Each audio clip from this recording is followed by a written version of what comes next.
perhaps many of us are familiar with the name Ariel Sharon. Yes, he was the 11th Prime Minister of Israel, serving from March 7, 2001 to April 14, 2006. Ariel Sharon's real name was Shinerman. He was born in Kfar Malal, Palestine, in 1928 and died in a tragic manner in 2014 in Tel Aviv, Palestine. Within the scope of his family life, Ariel Sharon was indoctrinated from a young age by his family to support the Zionist movement. There is something interesting about Ariel Sharon's death story, friends. How Allah subhanahu wa ta'ala humiliated him in the final moments of his life. Ariel Sharon was once in a coma for 8 years, suffering immensely in his dying moments. Ariel Sharon's life story is inseparable from the cruelty of Zionists towards Palestinian lands, to the extent that he was nicknamed the Iron Fist, because during his life, countless lives of Palestinian citizens were slaughtered. He was the mastermind behind the killing of Palestinian civilians, most of whom were children and women. Sharon became a terrifying figure of terror at that time. Fighter jets and drones launched rockets that hit Palestinian settlements, killing more than 100 Palestinians in just 1 week. Ariel Sharon was a symbol of brutality on the political stage of the Middle East and internationally. Sharon was a cruel general whose hands were stained with the blood of Palestinians. A curse then ended his life. Doctors once took Ariel Sharon to an operating room for surgery. He had rotting wounds, so surgery was performed to reattach parts of his intestines that had rotted and whose infections had spread to other parts of his body. The blockage in his brain caused damage throughout his body, making it rot since he suffered a stroke on January 4, 2006. He was first treated at Hadassah Ein Kerem Hospital in Jerusalem and later at the Hayam Sheba Medical Center in Tel Hashemer. According to the Knesset's Finance Committee, Sharon's medical expenses were around $440 million per year. Sharon's life is at risk, said hospital spokesperson Yael Bassem Levi to the Associated Press at the time. At that time, Sharon was 85 years old, with both his eyes continuously open. The doctors treating Sharon provided information about Sharon's health when asked how long Sharon would remain in such a state. Shlomo Segev, a senior doctor treating him, said that judging from the average lifespan in Sharon's family, his mother and grandmother died above the age of 90. Shlomo estimated Sharon would remain in his condition beyond the age of 90. Sharon lay helpless with the help of various medical devices attached to his body, including using a respirator in a special room at the Tel Hashemer Hospital. There was no special ceremony or even sympathy for the 85-year-old man. Everyone had forgotten him, said Ronan Gisson, a former advisor to Ariel Sharon. Try holding his hand, stroking his whitened hair, and greeting him in the Arabic language he hated so much. Kaifa Haluka, Ya Sharon?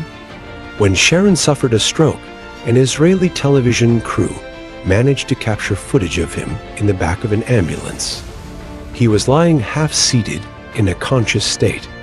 That was the last image of Sharon held by the media, because at that time, Sharon's family deliberately sealed all information about the condition of one of the most controversial figures in the history of Zionist Israel. Since Sharon's coma, he had many visitors at the Kishon Gallery, while the real Sharon lay unconscious several kilometers away at Sheba Medical Center in Tel Hashemer.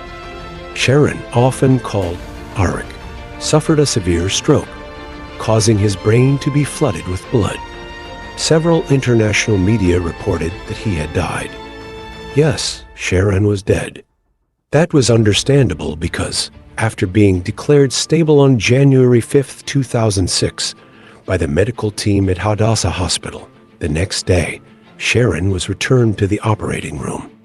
On the 6th day, doctors tried to wake him from his unconscious state by reducing the dose of anesthesia. He could then breathe on his own with the help of a respirator and responded slightly to pain stimulus on his arms and legs. However, Sharon, who had been transferred to another hospital, did not wake up, even though the family played classical music by his favorite composer, Mozart, as advised by doctors. Days turned into weeks, weeks turned into months. Sharon was no longer reported to suffer from brain bleeding. Instead, various infections attacked his other organs one after another. From the brain, the infection moved to the lungs, then the kidneys, and into the bloodstream, and so on. His heart, known to have been leaking since before the coma, worsened his condition.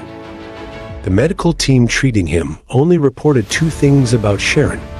His condition was either worsening due to organ disturbances or stable, but still in a coma. Before Ariel Sharon fell into a coma, rumors from his personal assistant stated that his nights were often disturbed by the same recurring dream. In the dream, Sharon was captured by the residents of Gaza, furious and vengeful because of his arrogant actions attacking Palestinian lands.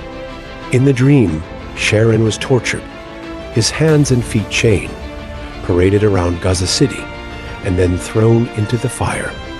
This dream haunted Sharon every night until he fell into a coma. No one knew about Sharon's suffering from those dreams except his personal assistant, who revealed them to the public in Israel in 2008.